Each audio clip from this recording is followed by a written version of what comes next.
Okay, so welcome to this topic. This is most likely going to be the first of 3 videos because this is a very long topic, so we're looking at over 30 slides.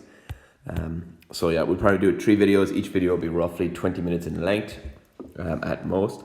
So what you need to do, guys, is I'll tell you what to take down, what to write up. You basically just follow along, take it down, pause the video obviously, and rewind. Any questions, leave it in the comment section below or on the Teams page.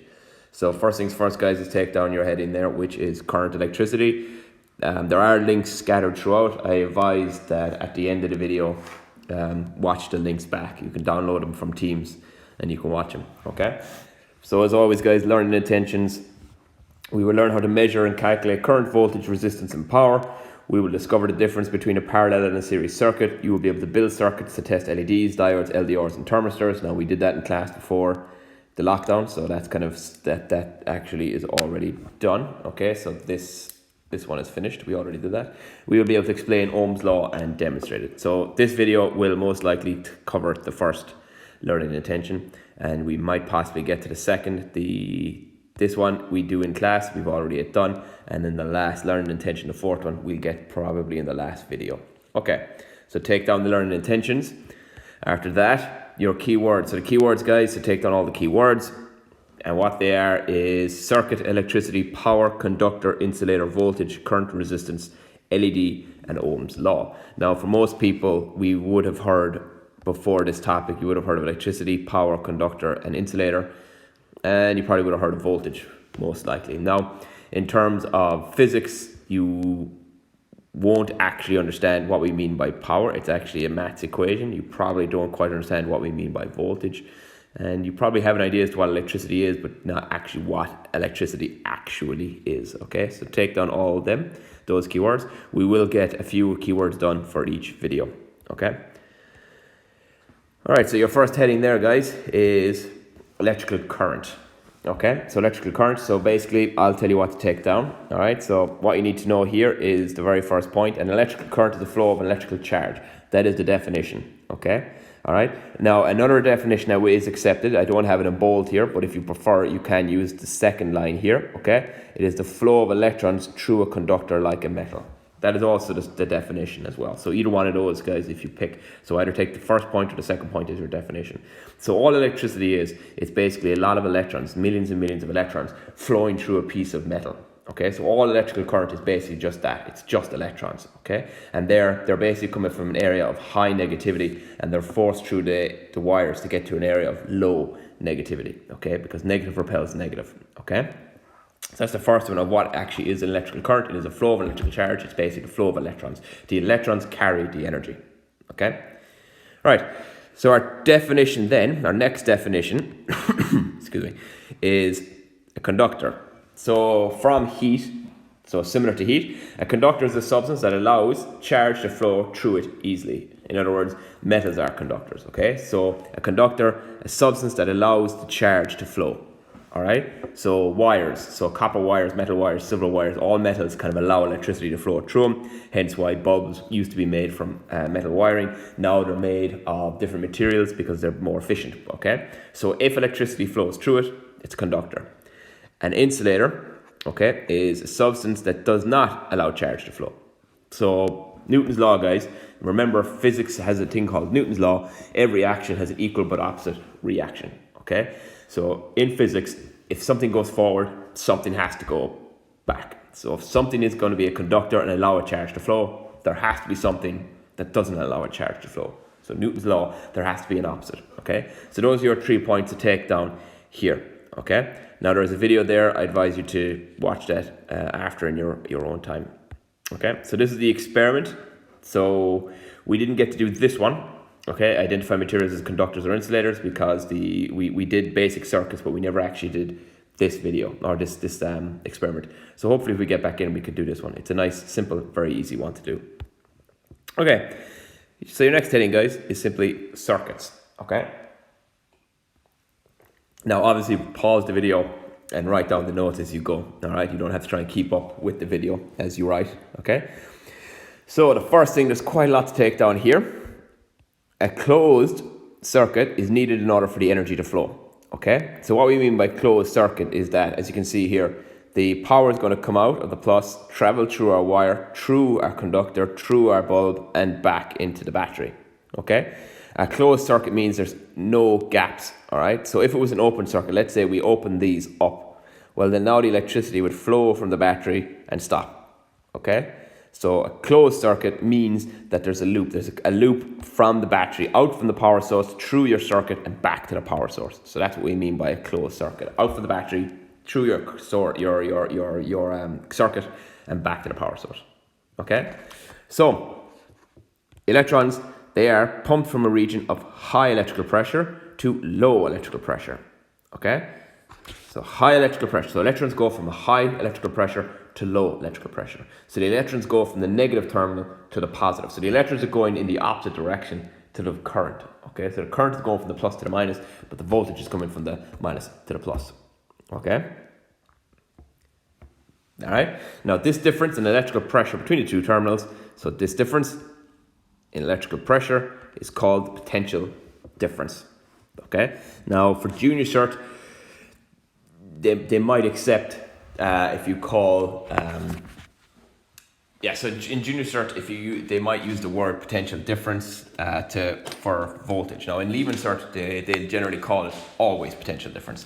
So in leaving cert, it's never going to be referred to as voltage. It'll always be referred to as potential difference. Okay, but in junior cert, I think you might get away with it being called voltage. I don't think they'll call it potential difference. Okay, so take on that point. All right, but potential difference is measured in volts, and we refer to it as voltage. Okay, so the trick here, guys, is whether or not they refer to it as voltage or not. So let's say they do call it potential difference. Just remember, it's going to have a V at the end of it for voltage anyway. Okay, but potential difference, just in case, guys, that could be a higher order question here. For leaving cert physics, it's all potential difference. So for junior cert, it is common level. So in other words, to make it a higher order question, they will refer to it as potential difference. And all it is, it's potential difference between the negative and the positive terminal of the battery. That's all. Okay. All right. And again, here's another picture. Now this simulation here, it might not work in some of your tablets, but it should work on desktops. But it's very nice. PHET, they have a lot of simulations. That's a very nice simulation of a circuit where basically you have to draw and design your own circuit to get the electricity flowing. So I do advise you to have a look at that. Okay. So next heading, guys, is simply resistance. So just take down your next heading. Okay. So resistance here is, you don't need to draw on this, just take down the heading. Easiest way to explain resistance is if you have water. So basically we have water here and we have a tap and you want to get water over here. Now if you just open the tap, eventually the water level will reach the same height on both jars. Okay, the water will level out. Okay, so to demonstrate resistance, what they have is resistance. Water basically acts like electricity. Water goes from area of high altitudes to low altitudes. In other words, it goes from somewhere up high to down low. If you're on a mountain, the river water always flows down. Okay, it goes from the high area to the low area. Okay, water always wants to get down to water level. Okay, so it'll flow. Electricity flows from areas of high negativity to areas of low negativity. They flow. So like water, if you restrict the flow of water, you resist the flow of water, you slow down the flow of water. With electricity, if you restrict the flow of electricity, you slow down the electricity. Okay, so they work very similar. That's why often we use water as an analogy for electricity. So here, the resistance is that the pipe is shortened. And what this does is that slows down. So the water is trying to come out here. And what it does when it gets to this narrow pipe, it actually slows it down. So your large amount of water coming through is a small little trickle out. It will still come through, but now glass B won't fill up as fast. Okay, it'll slowly fill up. All right, so that's kind of the general principle of resistance. Okay, so your heading is resistance. Okay, take down your definition here. Okay, resistance opposes. So the resistance opposes the movement of electrons around the circuit. Okay, so it opposes, it stops, it resists. It doesn't stop. Sorry, it can stop if it's a strong enough resistance, but it generally resists. It tries to slow down the electrons. It doesn't want them to move through. Okay, the SI unit is the ohm, OHM, and the symbol is the omega symbol, which is this here. Okay, so it's the upside down horseshoe. All right, the omega, that's omega, the omega symbol. Okay, The symbol for resistance is a capital R, and we measure it using an ohm meter. Now you have to say an ohm meter. If you say a multimeter, okay, so generally, if you say it's an ohm meter is the answer. Now, if you're stuck, you cannot remember an ohm meter, you can say a multimeter, and you might get half marks. And I say might because sometimes they won't accept a multimeter at all, okay? Because a multimeter is basically a multifaceted tool. It measures current, resistance, and voltage, okay? But specifically, it's the ohm meter you use, okay? Now, it's very easy to remember the ohm meter because it's the same for all of them. To measure voltage is a voltmeter, to measure amps is an ammeter, and to measure resistance is an ohm meter. It's basically, the word meter is the second half, and then it's just the SI unit in front of it. So the SI unit is the ohm, so it's an ohm meter. For voltage, the SI unit is volts, so it's voltmeter. And for current, the SI unit is amps, so it's ammeter. You see? That's all it is. It's very easy, okay? So take down that first point, so better recap here, guys. So just take down the point there, the definition of resistance, take down the SI unit and its symbol, and take down how you measure it. We measure it with an ohm meter. They're the kind of three main points here. And we're on 11 minutes. Okay, so we have a few more minutes left. We'll get another bit done. Okay? Now, the next heading here, I just want you to put your heading as current. So don't bother with current voltage. It's just, we have resistance, let's look at current. So your heading here is current. Okay? So what is current? Well, the SI unit of a current is the amp. We already talked about it earlier as it flow of electrons. The symbol is a capital I. Okay? So the symbol is a capital I. Right? So current is not a capital C. And that's a mistake junior certs make. Now, I know it doesn't make sense in junior cert. In leaving cert, it does. Okay? We have a capital C for something else. C is needed for a different SI unit. Okay? So we have to use capital I here for current. So capital R for resistance, capital I for current, okay? And we measure current an ammeter. You see, the SI unit is amps, so it's an ammeter, okay? So very easy, very straightforward. For current to flow, we need two things. So we need two things for the current to flow. There has to be a complete circuit, that's number one, and there has to be a source of potential difference. So we have to have a complete circuit, and there has to be a source of potential difference. So there are your two. Okay, you need to know these two as well. All right, that's actually a very interesting thing that they could ask. It's what are the two variables needed in order for there to be current to flow? It needs to be a complete circuit, that's key. Okay, and there needs to be a voltage or a potential difference. If you want to say voltage, there. Apologies, my these pens are the tablet's very hard to write on. Okay, so if you want to say voltage instead of potential difference.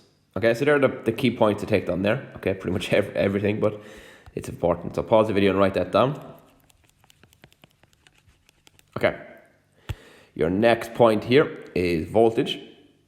Okay, voltage or potential difference. Take down the two there just for the time being. I know in the exam, guys, you can call it whatever you want, voltage or potential difference.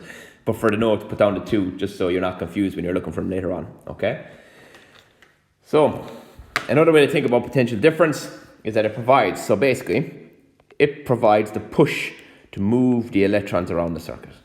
Okay, so that's the way to think of it. Okay, take down that line there, the bit I put on in red. It provides the push to move the electrons. So the electrons, guys, they need to move. So the potential difference is that this is an area of high negativity. These electrons do not like it, so they move. They're forced out. So you have to force the electrons out. You have to push them out. And you do that by creating an area of high negative electricity. Okay. Now, the SI unit, the unit is the volt, which is a capital V. The symbol is just a capital V. Okay. And of course, measured voltmeter. Okay. So the SI unit is a capital V. Its symbol is a capital V. And we measure it using a voltmeter. Again, the SI unit is the volt, so it's a voltmeter. Okay. So hopefully all those taken down. And you got a nice table here kind of showing it all off. Okay, current, symbol I, amps, ammeter. Okay, so that's kind of a nice reference for you later on. Okay, so we're on 15 minutes, just about. And okay, so we'll probably finish up here. So we'll do a few maths questions and we'll leave it at that. Okay, so This bit now, guys, is an important bit of a calculation. There are 3 bits of maths involved in this topic, so I'll go through them now. So we look at this one first. The relationship between the current and potential difference in resistance. So take down your heading. So the relationship between current, potential difference, and resistance. Okay? And draw in this triangle, V over I times R. Okay? Now, the 3 points over here you don't have to worry too much about, but I'll go through them. The larger the voltage, the greater the current can flow. So if a greater voltage, we have a greater current. The larger the resistance, the smaller the current in the circuit. And of course, that's where it came from. So they had to they realized it when they were messing around. So guys, back in the scientific method, we look at things now and we say, well, obviously that makes sense. But back then they didn't know and they had to figure this stuff out. And this is what they did. They kind of messed around, turned the voltage up, turned the voltage down, increased the resistance, see how things change. Okay?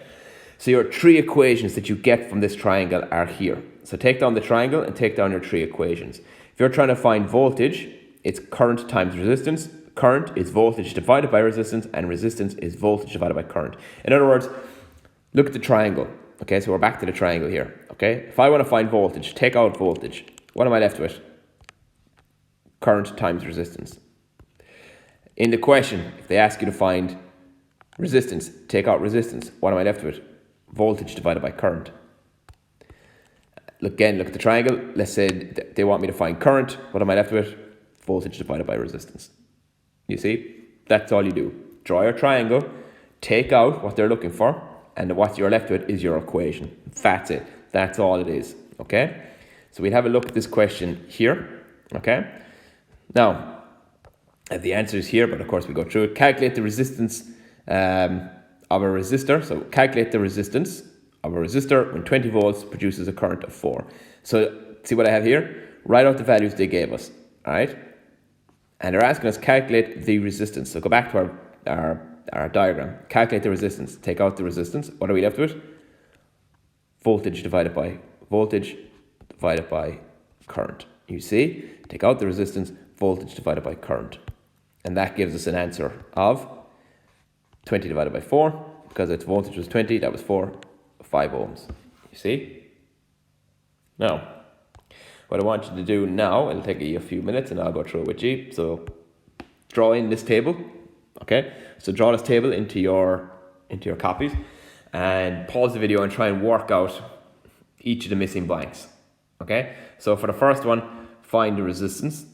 The second one, find the voltage. Third one, find the current, and so forth. So you got to find those missing values there. So we have 1, 2, 3, 4, 5, 6. So there's 6 missing values. So you go away now and try and figure out what are those 6 missing values. So draw in the table and write in the results. And then unpause it and I'll go through it with you. Okay.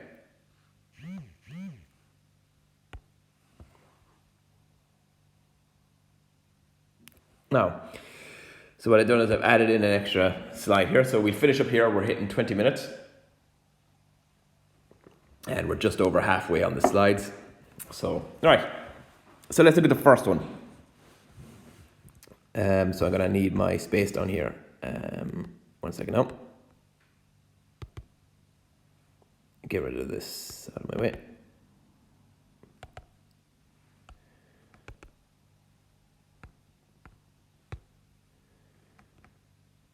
There we go.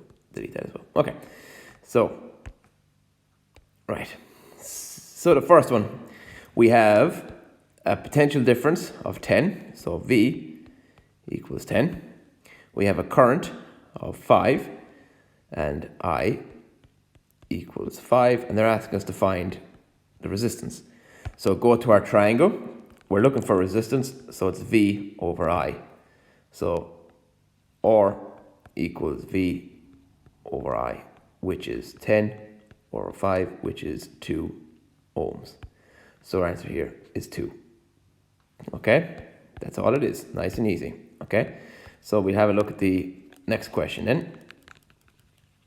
So the next one, they're giving me current of 2, resistance of 200. So current is 2, resistance is 200, and we don't have voltage. So we go back up to our triangle. We're looking for voltage, so it's I times R. So therefore, V equals I times R, which is 2 times 200. So that's 400 volts. Okay, so we have 400 volts, so 2 and 400. Now, this is the last one that I'll do up the full maths, and then after that, you kind of should have the idea, and you should be able to have done them all. Okay, so the last one then that I'll do out, and then I'll just give you the answers, is they're giving us a voltage of 120, a resistance of 30. So voltage 120, resistance 30, and we don't have a current. So we go back up to our triangle, always go back to the triangle. We're looking for current, so we're looking V over R. So I equals V over R, which is 120 divided by 30, so that those will go. So it's 12 divided by 3, which gives us 4. Okay. 4 what? 4 amps. That's it. Okay. So, excuse me. So you have the idea there. So in the next view, I'll just, oops, I didn't mean to rub out the answer there. So that was 400. All right, so we're just going to fire through the next few myself. So we don't need to do all the maths. You kind of have an idea of them now, surely. So the fourth one, is we're looking for resistance. So what does that tell us? Resistance is gone. Voltage divided by current. So the voltage is 100. Current is 2. So that's 100 divided by 2, which gives us 50. The next one down, we're given the current of 0.5 and a resistance of 20. Okay. So go back up here. We're given the voltage, so it's current times resistance. So 0.5 times 20 will give you 10. And then the last one, we have 120 for the voltage. We have 10 for the resistance. We go back up here. We're looking for the current, so it's voltage divided by resistance. So it's 120 divided by 10, which gives us 12. And that's it. Okay, so there are your answers. All right, so for all those guys, just go back, check with the triangle, fill in from the triangle, and go from there. Okay? All right. We leave that. That's the end of part 1. I'll upload part 2 now, and we'll do that in the next day. Okay? All the best.